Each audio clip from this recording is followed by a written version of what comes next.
Everybody wants to become a DJ, but before you become a full-time DJ and sign up to be a full-time DJ, you need to understand what you're really signing up for. Everybody talks about the party, the lifestyle, the lights, the cheers, the joy, the travel, the money, but nobody really talks about the inconsistent income that you get with becoming a DJ, the mental pressure that you have to face, even the constant pressure of when your next booking is, missed family functions, and even whenever your friends are trying to hang out, you're not available because while you're too busy, struggles with your relationship, and people undercutting your price. I've DJed for thousands of people, performed along artists like Rema, Ruger, Ladipo, traveled across countries and cities for events, and helped create unforgettable moments at weddings, festivals, corporate events, private events, and nightlife events. And in today's video, I'm here to show you and tell you the true realities of becoming a full-time DJ, or even just of being a DJ just in general. Talent alone as a DJ does not get you but so far. Now, a lot of the old school DJs pride themselves into the skills that they have as a DJ because that's what literally makes you a DJ. But in today's society, that's really not enough. In 2026, you gotta be your own content creator. You gotta track your expenses. You gotta shoot, record, edit videos. Like what I'm doing right now. I'm creating videos and I'm a DJ. You gotta be your own admin. You gotta be your own customer service. You gotta be your own brand manager. You gotta be your own networker, and you gotta be your own promoter. It's a lot that goes into this word DJing, right? When in reality, you just want to do it for the love of music and hyping up or even providing energy to the crowd. But that's not enough in today's age. You got to do all that to just become a DJ. And if you want to make it full time, everything that I listed is you. You have to become that. Another reality about being a DJ is that income isn't really consistent like that, right? So in the tri-state area, we do have our peak hours, which is during the summertime. During the summertime, we get a lot of gigs, a lot of graduations, a lot of weddings, a lot of parties, promoters throwing parties left and right. So a promoter may see your content that you just created and see the vibe that you provide and want to bring that vibe to their party while booking you. So all of that is happening during the summertime. But during the wintertime, I'm telling you, yo. Yeah, during the wintertime it's slow. The slowest months, for DJs in the tri-state area, I don't know anywhere else, but anywhere that's cold, the slowest times are December, January, and February because it's cold and people don't like to do events and people don't like to throw parties, and it's understandable. Now, a lot of gigs are not guaranteed, right? You can go back and forth with a client. You can go back and forth with a promoter that's trying to book you. And even, for example, a promoter can try to book you and say, hey, like, you know, are you free next week? And you say, yes. All right, cool. You give them your price and then they say, all right, cool, I'm gonna book you, right? And this has happened to me a lot of times as well too, where a promoter hits me up, tries to book me, and then during that week, they cancel their party. So if you wanna confirm my booking, I gotta get that deposit just so that we're not wasting each other's time. And that's like a promissory note for me that I don't have to take any bookings and I'm gonna play at your party. And even when it comes to the wedding industry or even private events where people are looking to book you, right? But just because they're talking, and even after you have a whole great conversation and the vibe is right, they may not end up booking you. They may promise and be like, you know what, like after the conversation happens, they could be on some like, yo, like, you know, I really like your vibe and I definitely want you as my DJ. Now, just because the person says that, that does not mean you're getting booked. So do not count that as your booking at all. Even when it comes to your income not being inconsistent, the worst thing about this whole thing is somebody could even book you, right? Then the week of or the week before they cancel on you. So even I had this happen with me with a brand where, and certain brands, like honestly, that's on me. And they were willing to pay me $4K, right? To DJ this activation event. But closer to the date, they canceled on the activation date and they postponed it to another date in which I wasn't even available for. So that's a missed out opportunity. They were about to pay me $4K for that. But guess what? That could have been money that I was banking on to buy a new equipment. So now I'm out for that month, that 4K that I had it in my schedule. So the income isn't as consistent as one would like to be. And another more points about income is that you have expenses to pay for every month. So just because you made 5K during the month, out of that 5K, 2K or 3K could be your software expenses, insurance, music pools, transportation, phone bill, marketing, videographers and photographers, just so that you can create content for your event. So sometimes when you're making 5K, out of that 5K, 2 or 3K goes into expenses to upkeep your business. And those are the things that you have to think about. And we pay for more things. Let's say, for example, for the nightlife part of things, you go back and forth with a promoter with a pricing. So you had in mind, you guys agreed on a price. Let's say it's $400, right? For an hour and a half set.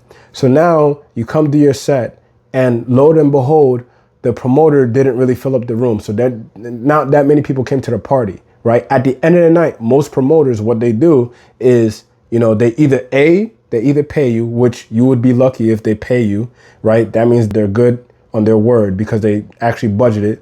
B, because they didn't do well on their night, they actually cut your pay, right? And this is the reality of it. Don't listen to what people are saying online. The reality is sometimes when a promoter does not make enough money, they're banking on that money to cover their budget. So now, because they didn't make enough money for you, they're gonna cut your pay. And instead of that 400, they'll give you that 200.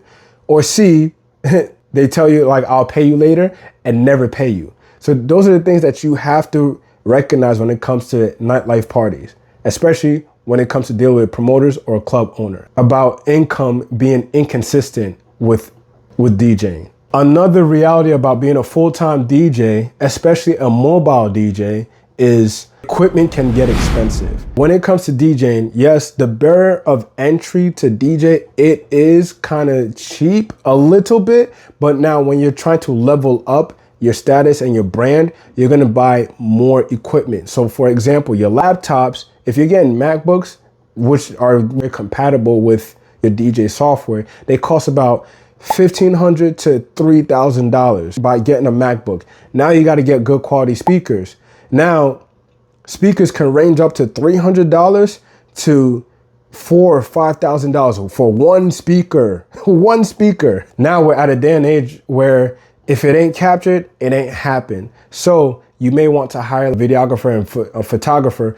And if you hire a photographer, they may cost 200 base pay to like 500, depending on what you and them settle on a price. And then you will hire a videographer who will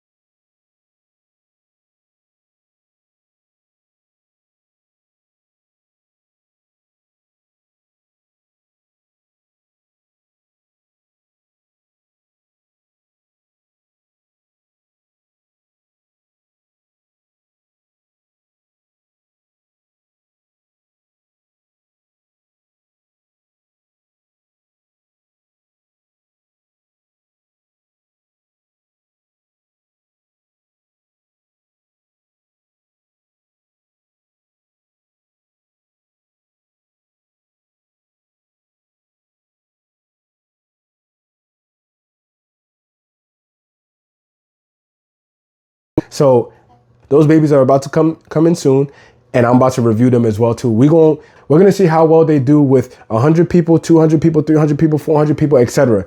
All that journey is gonna be documented here, so watch out for that as well too. But that's what I'm saying. Like each year, like this is my 8th year, and I'm still buying like expensive equipment. And even my DJ controller, I started off with these, a DJs SB3. Those cost about $300. And then you want to look professional and you want to look good in front of your clients. And so I got, the SRTs 1000. So that cost me about $1,600 or $1,500 at that time.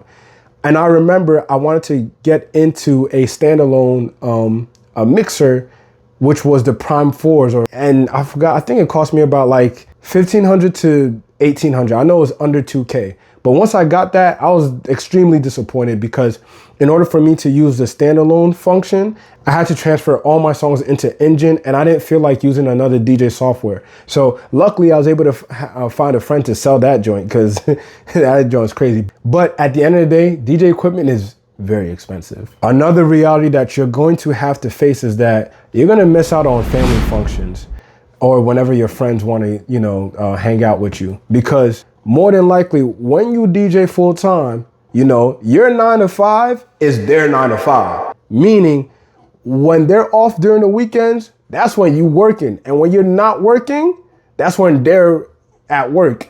You get what I'm saying? So that means that you're missing a lot of family functions and a lot of friend hangouts.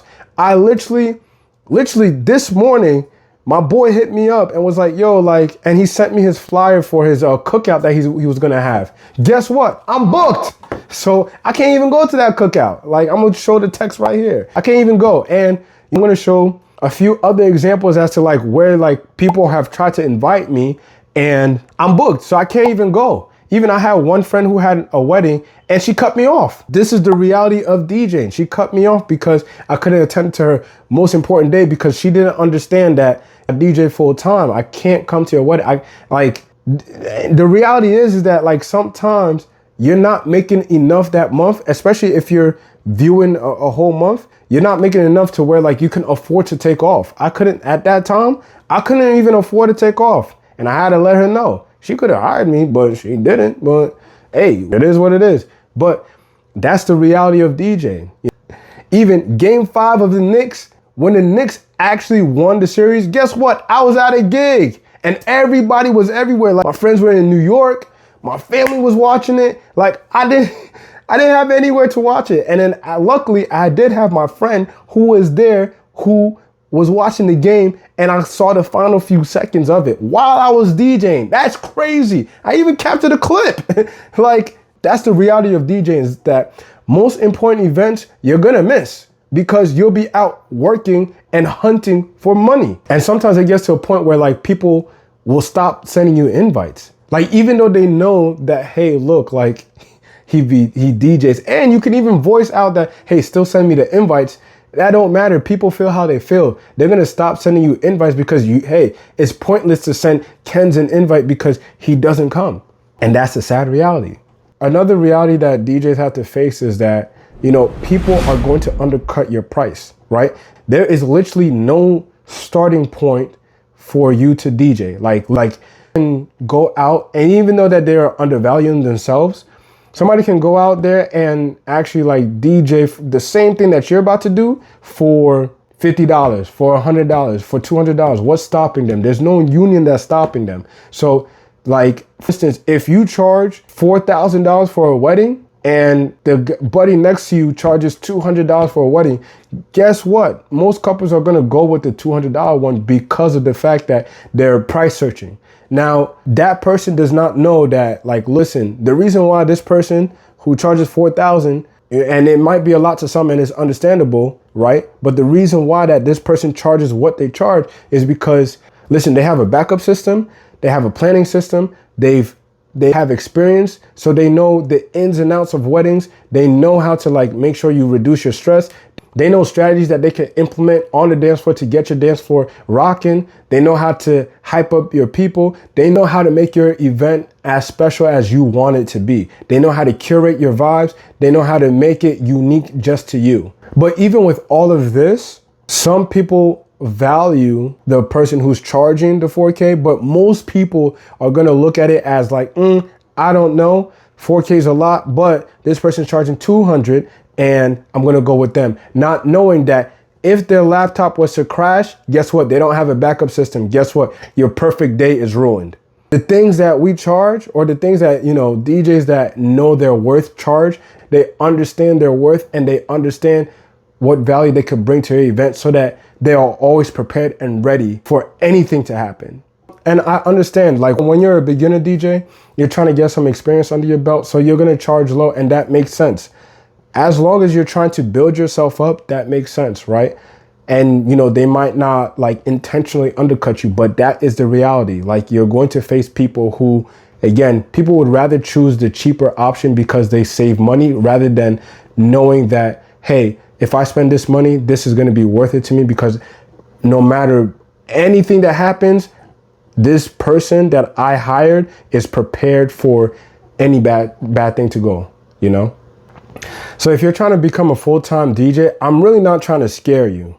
I'm just saying all this so that you can understand what you're building. Now, being a full-time DJ can give you freedom, can actually grant you opportunities for you to travel from different cities to cities, from different countries to countries.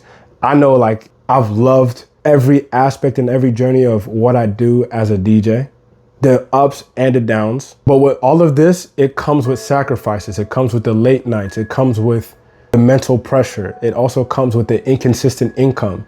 And it comes with the slow nights. And it comes with the slow months. The reality is that talent and the DJ skill is not enough. You still need to up your skill. You still need to have discipline. You still need to know some sense of business. You also need to build relationships, have some savings and boundaries, and have a real plan. My name is DJ Kenz, and if you're trying to become a better DJ, get more booked consistently, understand the business, and know how to read the room, make sure you subscribe. Like I always say, you're always in good hands with DJ Kenz. Peace.